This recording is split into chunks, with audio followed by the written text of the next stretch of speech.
મિત્રો, ખ્યાતિ સ્ટોકમાં હું ખ્યાતિ જોશી ફરી એક વખત લાંબા સમય બાદ આપ લોકો માટે હું ખૂબ જ સરસ રસપ્રદ એક પ્રાકૃતિક ખેતીનો વિડીયો લઈને હાજર છું. અને આજે આપણે આવ્યા છીએ સુરતના ઓલપાડના સરસ ગામે કલ્પેશભાઈ પટેલના કેળના ખેતરની મુલાકાત લેવા માટે. તેઓ છેલ્લા 5 વર્ષથી પ્રાકૃતિક ખેતી સાથે જોડાયેલા છે. ખાસ કરીને દર્શક મિત્રો, હું ઘણી વખત તમને લોકોને કહેતી હોઉં છું કે યુવાનો કૃષિ તરફ કેમ આગળ વધતા નથી, કેમ શહેરીકરણ તરફ તે લોકો આગળ વધી રહ્યા છે, શહેરમાં જઈને નોકરી કરવી અને પછી ત્યાં જઈને જીવન ધોરણ આગળ વધારવું. પણ આપણે કલ્પેશભાઈ એક ખૂબ જ સરસ આદર્શ ઉદાહરણ છે. તેઓ જોબ તો કરે જ છે, સાથે સાથે ખેતીનું પણ કામ કરે છે, એટલે કે ફૂલ ડે જોબમાં પણ આપે છે અને પૂરતો સમય ખેતીમાં પણ આપે છે. અને આ કેવી રીતે આપે છે એ આપણે જાણવાનો પ્રયાસ કરશું. ખાસ કરીને તેઓ જે કેળ બનાવી છે એનું તે કઈ રીતે મૂલ્યવર્ધન કરી રહ્યા છે તે પણ જાણવાનો પ્રયાસ કરશું. તો દર્શક મિત્રો, વિડીયોના અંત સુધી બનેલા રહેજો. અને હા દર્શક મિત્રો, હજી સુધી તમે ખ્યાતિ સ્ટોક ચેનલને સબસ્ક્રાઇબ ન કરી હોય તો ફટાફટ ચેનલને સબસ્ક્રાઇબ કરજો, જેથી કરીને પ્રાકૃતિક ખેતીના વિડીયો લગાતાર તમારા સુધી પહોંચતા રહે અને શું નવું અપડેશન આવ્યું છે એ પણ તમને જાણવા મળે. આભાર.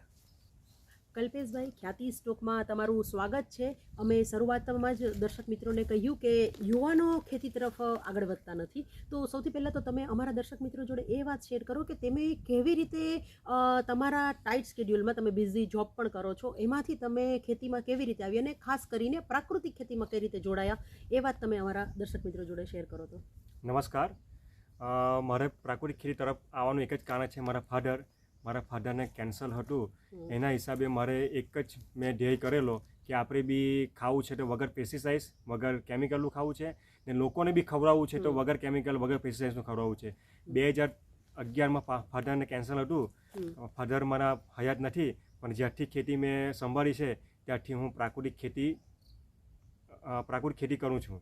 કલ્પેશભાઈ, આપણે એ તો જાણ્યું કે તમારા પિતાને કેન્સર ડિટેક્ટ થયું, એના પછી તમે પ્રાકૃતિક ખેતીમાં આવ્યા, તો શરૂઆત કેવી રીતે કરી, તમે તાલીમ વગેરે કેવી રીતે મેળવી, એ વિશે તમે કાંઈ અમારા દર્શક મિત્રો જોડે શેર કરો તો. સૌપ્રથમ તો મેં મારું ફાધરને કેન્સર હતું તો ત્યારે જ નક્કી કર્યું હતું કે આપણે બી ખુદ કેમિકલ વિધાઉટ પેસ્ટિસાઇડ્સ વિધાઉટ કેમિકલનું ખાવું છે, ને લોકોને બી વિધાઉટ કેમિકલ વિધાઉટ પેસ્ટિસાઇડ્સ ખવડાવવું છે. કારણ કે જે બી કંઈક આજે રોગો થાય છે તે ખોરાકને લીધે જ થાય છે. એટલે ત્યારથી નક્કી કર્યું હતું કે આપણે પ્રાકૃતિક ખેતી કરવી છે. પ્રાકૃતિક ખેતી કરવા પાછળ પહેલાં મેં મારું ખેતરને તૈયાર કર્યું કે ઘન જીવામૃત આખા ખેતરમાં ઘન જીવામૃત મેં આપી દીધું. ઘન જીવામૃત આપ્યા પછી મેં પાણી આપીને જે બી પાણી આપવાથી શું કે 70થી 90% જે એનો નિંદામણ હોય તે ઉગારો થઈ જાય, એટલે પછી એને ટ્રેક્ટર ફેરવીને નિંદામણ દૂર થયો. પછી મેં મારું ખેતરમાં મેં પ્લાનિંગ કર્યું કે મારે કેર કરવી છે, તો મેં કેરનું પ્લાનિંગ કરીને કેર મેં રોપી છે. કેર રોપતાની સાથે જ્યારે તમને વાત કરું કે મેં મારા ફાધર જોડે જ્યારે ખેતી કરતો હતો, કેમિકલ ખેતી કરતા હતા, રાસાયણિક ખેતી, ત્યારે મેં મારા ખેતરમાં એક બી અરસું જોયું ન હતું. અરસું શું છે તે મને ખબર નહીં હતી.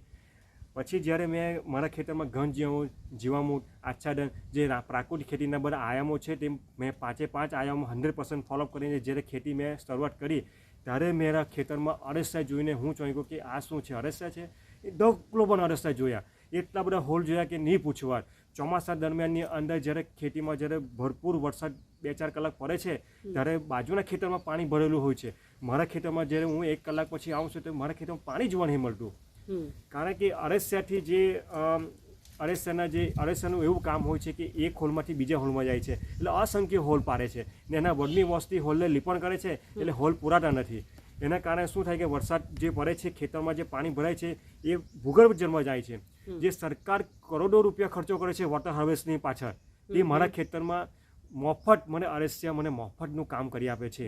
જો તમારે ભવિષ્યના આગળ ફ્યુચર્સમાં જો પાણીનો બચાવ કરવો હશે તો તમારે પ્રાકૃતિક ખેતી તમારે કરવી જ પડશે. પ્રાકૃતિક ખેતી કરવાથી તમે પોલ્યુશન અટકાવી શકો છો, ગ્લોબલ વોર્મિંગને તમે અટકાવી શકો છો. આખા વિશ્વને બચાવવા માટે તમારો શું કે મોટો ભાગ હશે તેમાં. ખેડૂતને જગતનો તાત કહેવામાં આવ્યો છે, તો એ પૂરેપૂરો શું કહે કે એ જે કહેવત છે તે અનિવાર્ય થશે. કારણ કે આજના સમયમાં તમારે જો ફ્યુચર્સને બચાવવો હશે તો તમારે પ્રાકૃતિક ખેતી કરવી જ પડશે. અને તમે પોલ્યુશન અટકાવી શકો છો. બહુ જ ફાયદા છે. કલ્પેશભાઈ, અમે બી આ જ મુહિમ સાથે અને આ ધ્યેય સાથે અમારી ચેનલ ચલાવીએ છીએ કે લોકો પ્રાકૃતિક ખેતી તરફ વળે, અને ઘણા બધા ખેડૂતો વળ્યા પણ છે, પણ યુવાનોને આ દિશામાં વાળવાની જરૂર છે. કારણ કે એના હાથમાં જ હવે વર્કિંગ ફોર્સ છે. જે વર્કિંગ ફોર્સ છે એ લોકો કંઈક ઇનિશિયેટિવ લેશે તો ડેફિનેટલી આપણે જે ફળદ્રુપતા વધારવાની વાત કરી રહ્યા છે, જમીનોની ફળદ્રુપતા ઘટતી ગઈ છે તો એને વધારવાની વાત કરી રહ્યા છે, તો પ્રાકૃતિક ખેતી એકમાત્ર હથિયાર છે, એના દ્વારા જ શક્ય છે. તો હવે આપણે થોડીક આગળ બીજી ચર્ચા કરીએ કે તમારું જે ખેતર છે એ કેટલા વીંઘાની અંદર છે અને એમાં તમે કેટલી કેળ કરી છે, એ વિશે કંઈ વાત કરો તો. મારું જે આ ખેતર તમે જોઈ રહ્યા છો તે 3.5 વીઘાનું છે. એમાં 2500 થી 3000 જેટલા કેરના છોડ છે.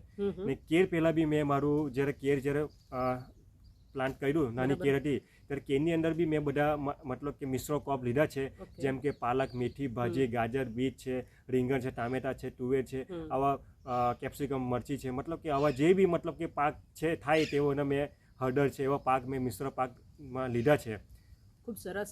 અત્યારે તો દર્શક મિત્રો અમે તમને તેમના કલ્પેશભાઈના ખેતરના આંતરપાક નહીં દેખાડી શકીએ, પણ એમની તમને કેળની લૂમ બતાવશું અને ઘણી હાઇટવાળી છે. એ પણ એ ક્લેમ કરે છે કે અમારી પાસે સૌથી ઊંચી અને વજનદાર કેળ છે, તો તમે એ પણ જોઈ શકો છો. તો દર્શક મિત્રો વિડીયોના અંત સુધી બનેલા રહેજો, જેથી કરીને તમને આખું ખેતર જોવા મળે. અને આપણે કલ્પેશભાઈના ખેતરની મુલાકાત લેવા જઈ રહ્યા છીએ, તો આપણે કલ્પેશભાઈ દેખાડીએ ખેતર. કલ્પેશભાઈ, આપણે તમારા ખેતરની મુલાકાતે આવ્યા છીએ, તો તમે કયો દર્શક મિત્રોને કે તમે જે આ કેળ બનાવી છે એ કેટલા અંતરે બનાવી છે? આજે મારું તમે પાક જોયા છે, મારો ચોથો ક્રોપ છે, કેળનો ચોથો ક્રોપ છે.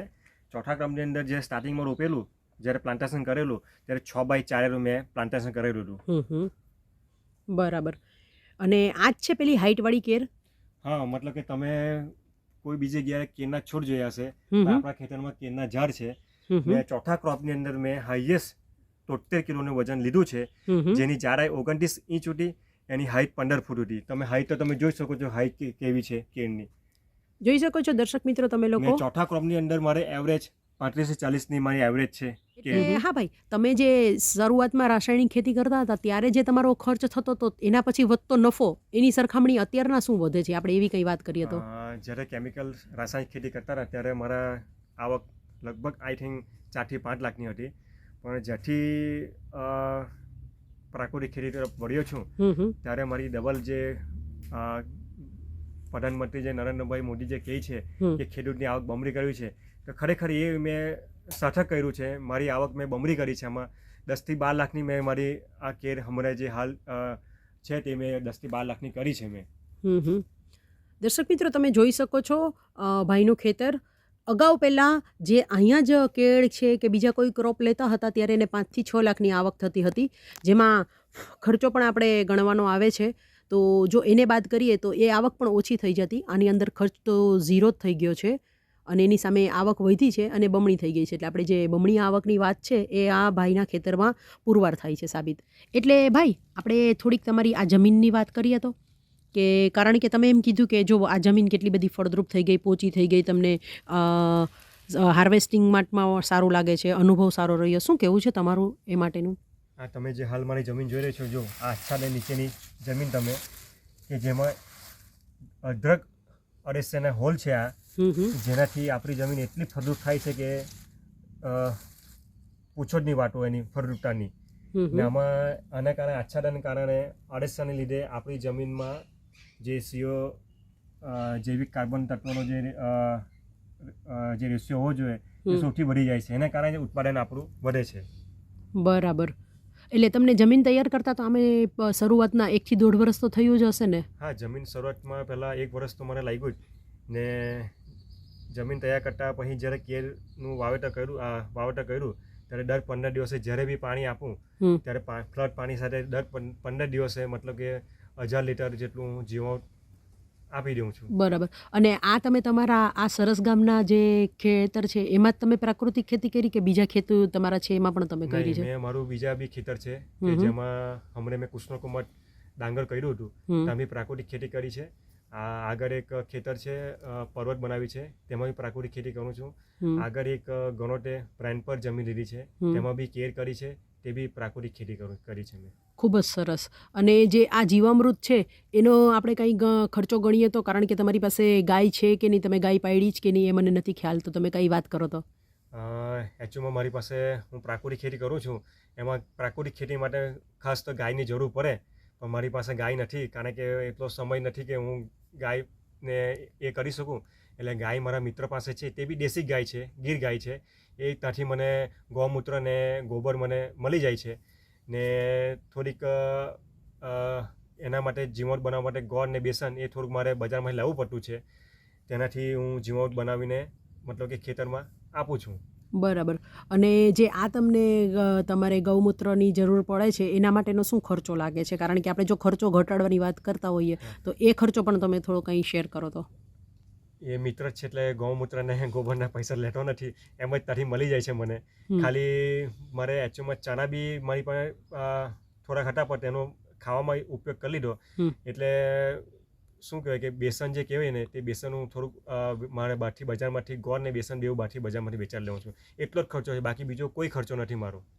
એટલે એ તો જાણ્યું તમે ઘનજીવામૃત અને જીવામૃત ને બધું તમે ઘરે જ અહીંયા જ બનાવો છો ભાઈ, પણ ખાસ કરીને જે આપણે લોકોને પેસ્ટિસાઇડનો બધો ઉપયોગ કરવો પડ્યો એનું કારણ રોગ જીવાત વધવાનું કારણ. તો જ્યારે આમાં રોગ જીવાત લાગે છે તો તમે શું કરો છો ભાઈ? શું કહેવું તમારું? આમાં રોગ જીવાત જ્યારે આવે છે ત્યારે હું 10 પની અર્ક છે, મતલબ પ્રાકૃતિક ખેતીમાં જે 10 પની અર્ક છે, અગ્નિઅસ્ત્ર છે, બ્રહ્માસ્ત્ર છે, આ બધા એના જે ખરા જે પ્રમાણે જીવાત હશે તે પ્રમાણે હું એનો શું કે સ્પ્રે કરું છું.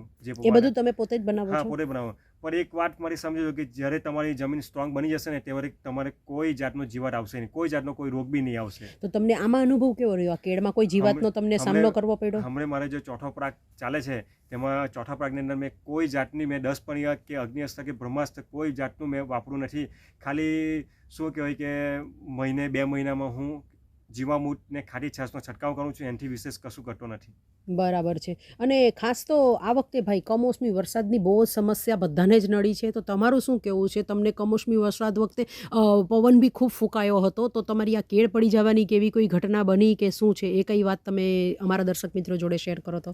જે પ્રાકૃતિક ખેતી કરતો હશે તેને શું કહેવાય કે આવી પ્રાકૃતિક આપદા આવતી હશે પણ તેમાં તમને પ્રાકૃતિક ખેતીને કશું થશે નહીં. ભલે ગમે એટલો પવન ફૂંકાશે, તમે મારી હાઈટ જોશો 40-50 કિલોની લૂમ ઊભી હશે તો બી ગમે એટલો પવન આવશે પણ પડશે નહીં. આ જ એક પ્રાકૃતિક ખેતીનો બહુ મોટો ફાયદો છે. કલ્પેશભાઈ, અમે તમારા ખેતરની અંદર આ પાંદડાની સાઇઝ જોઈ, ખરેખર અમે અચંબિત છીએ, અચરજમાં મુકાયા. શું કેવું છે તમારું? આજે તમે પાન જોઈ રહ્યા છો તે પ્રાકૃતિક ખેતીની આ પદાન છે. પ્રાકૃતિક ખેતી કરશો તો તમને આવું તાર જોવા મળશે. રાસાયણિક ખેતીના ખેતરોમાં કેળની ખેતીમાં તમને આવા પાન જોવા મળશે નહીં. કારણ કે એવું કહેવાય છે કે જેટલું તમારું આ પાન મતલબ કે જેટલો સૂર્યપ્રકાશ એબ્ઝોર્વ કરશે તેટલો ખોરાક બનાવશે. પાન જેટલા મોટા પાન હશે તો એનો ખોરાક બી વધારે બનાવશે. કેળની અંદર તમે જોવો છો કે આ થર તમે જો કે આટલું જાળાનું થર તમને કશે જોવા મળશે નહીં એમ. જોઈ શકો છો દર્શક મિત્રો, અગાઉ પણ આપણે આ પ્રકારના વિડીયો બનાવ્યા હતા, પણ આજે તો આ પાનની સાઇઝ જોઈને હું પોતે ખુદ જ અચરજમાં મુકાઈ ગઈ છું. આપણે એક અગાઉ હળદરનો આવો વિડીયો બનાવ્યો હતો બારડોલી સાઈડનો, ત્યાં પણ તમે જોઈ શકો છો. એ પણ એક એન્જિનિયર જ હતા, આ માલીબા કેમ્પસની અંદર ભણાવવા જાય છે ખેડૂત, અને એ હળદરની ખેતી કરે છે. હું ફરીથી તમારા લોકો માટે એની પણ લિંક મૂકી આપીશ આ વિડીયોની સાથે, એ પણ તમે જોઈ શકશો. એની પાનની જે સાઇઝ હતી હળદરની અને આ જે કેળ છે એના પાનની સાઇઝ.